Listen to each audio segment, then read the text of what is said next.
السلام عليكم ورحمة الله وبركاته. وانتهت مباراة النادي الأهلي والنادي الإسماعيلي بفوز النادي الأهلي 3-1. كان أحرز الأهداف طبعا بيرسي تاو هدفين، و حسين الشحات جون. المباراة كانت ممتعة، كانت مباراة جميلة جدا جدا. مباراة النادي الأهلي عمل مباراة ممتعة، عمل مباراة كويسة.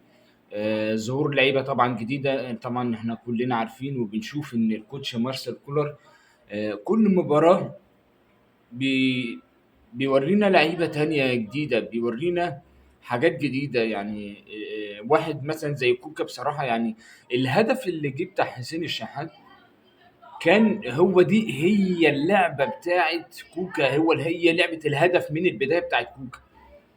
وطبعًا ال النسبة التانية اللي هي بترجع لحسين الشحات، إن هو تحرُّكه واستلامه للكورة ودخوله وإحرازه الهدف، ده برضه فيه توفيق من ربنا سبحانه وتعالى وتحرُّك من اللعيبة.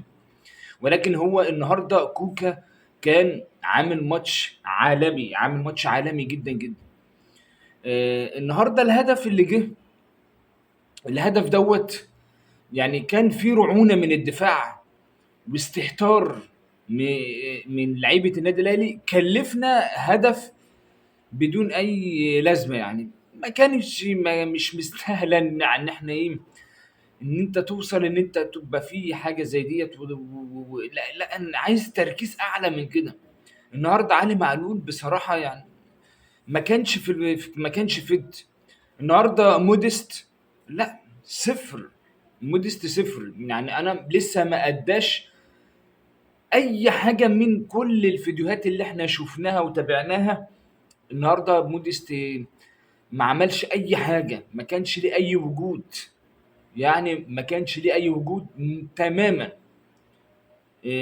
النادي الأهلي عمل مباراة في الشوط الأول ولا أمتع ولا أروع، وطبعًا بيرسي تاو أحرز هدفين أجمل من بعض وأمتع. حاجة جميلة جدًا، جدًا. طبعًا التغييرات اللي مارسيل كولر عملها بنزول طبعًا طاهر، زعلوك، ال ال ال ال التغييرات ديّة عملت فارق طبعًا. النهارده بنشوف إمام عاشور إمُّه، طبعًا اللي إحنا بنقول له ألف سلامة عليك يا إمُّه. ألف، ألف مليون سلامة عليك، وإن شاء الله تكون إصابة بسيطة وترجع للملاعب أحسن وأحسن.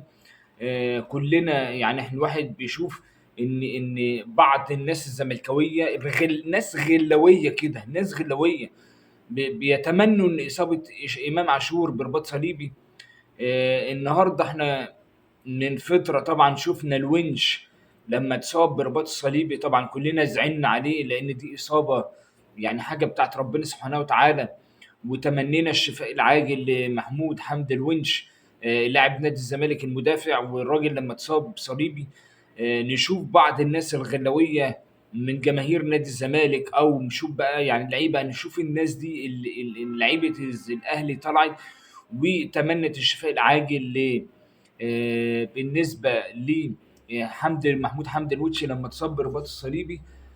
نشوف النهارده بعض الناس الزملكاوية إن هم بيتمنّوا إصابة إمام عاشور. ده حاجة مش حلوة، هي ده طبعكم وده اللي متعوّدين عليه منكم، ودي حاجة مش جديدة عليكم برضه. يعني دي حاجة مش جديدة عليكم، إن أنتم بتقعدوا تتكلّموا وتتمنّوا إن اللعيب يُصاب عشان خاطر هو سابكم ومشي، وعشان جِه هو النادي الأهلي. لمّا كان موجود عندكم بقى هو اللي هنا وهناك، وإمام عاشور ده أحسن خط نُص في أفريقيا. لمّا جه النادي الأهلي بقى ما لأ، ده لعيب عادي جدًا، لعيب أي كلام. فحاجة مش حلوة، حاجة مش كويسة.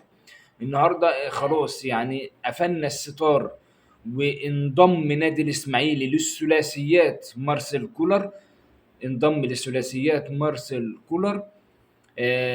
لإنه مارسيل كولر مدرب كويس، مدرب يعني ماتش يكسب 4، ماتش يكسب 3، خلاص إحنا اتعودنا على كده منه، إن الراجل ده بيكسب ب3، 4 ثلاثيات. طبعًا مارسيل كولر يعني ثلاثيات جميله جدا. حتى في تغيير، في تنوع في الاداء، في تنوع في اداء النادي الاهلي، في اختلاف. النهارده دي خلاص، دي كانت اخر مباراه للنادي الاهلي، وطبعا هنرجع نشوف توقف، لان النادي الاهلي هيبدا تجهيزه للسوبر ليج الافريقي، وعندنا توقف دولي للمنتخب المصري، لان احنا عندنا وديتين مع ماتش الجزائر وتقريبا زيمبابوي على ما اعتقد. ولكن النهارده لحد تقريبا شهر 11 او شهر 12 النادي الاهلي مش هيلعب ماتشات في الدوري، او تقريبا ممكن يكون ماتش واحد. ولكن انت النهارده خلاص، انت أسدل الستار، وهنبدا بقى نجهز لماتش سيمبا في السوبر ليج الافريقي، ونبدأ طبعا رحلة جديدة في أدغال أفريقيا. إن شاء الله يكون السوبر ليج الإفريقي من نصيب النادي الأهلي، نصيب الأسد، من نصيب الأسد، وهو النادي الأهلي. هو فعلا النادي الأهلي هو النادي أسد، أسد أفريقي، لأن هو الأسد أسد واحد بس، وهو ملك أفريقيا، ملك ملوك أفريقيا، ملك ملوك أفريقيا في كرة القدم، هو النادي الأهلي. واللي ما يعرفش عن النادي الأهلي يسأل التاريخ، يسأل التاريخ عن النادي الأهلي، وهو يعرف، وهو يعرف التاريخ يحكي له هو إيه النادي الأهلي. هو إيه النادي الأهلي؟ النادي الأهلي تاريخ، تاريخ يكمن في سطور. لو قعدت يعني عمرك عشان تكتب عن النادي الأهلي مش هتخلص، لأن النادي الأهلي هو ملك ملوك أفريقيا في اللعبة. إن شاء الله بإذن الله تكون بطولة السوبر ليج من نصيب النادي الأهلي بإذن الله. وطبعا عندنا ماتشات مهمة جدا جدا. وآخر لايف طبعا يعني أتمنى كمان يا جماعة، يعني طبعا اللايكات والشير قليل جدا، فأتمنى إن انتوا تساعدوني عشان خاطر إن احنا يوصل لكل ما هو جديد. واخر اللايف احنا بنتمنى ان النادي الاهلي ان شاء الله يكمل ويكسب بطولة افريقيا، ونتمنى الشفاء العاجل لامام عاشور لاعب النادي الاهلي. نتمنى الشفاء العاجل للنادي لاعب النادي الاهلي امام عاشور. ونتمنى يا جماعه ان يكون في دعم لينا عشان خاطر نقدر ان احنا نكمل ان شاء الله باذن الله. واشكركم، والسلام عليكم ورحمه الله وبركاته.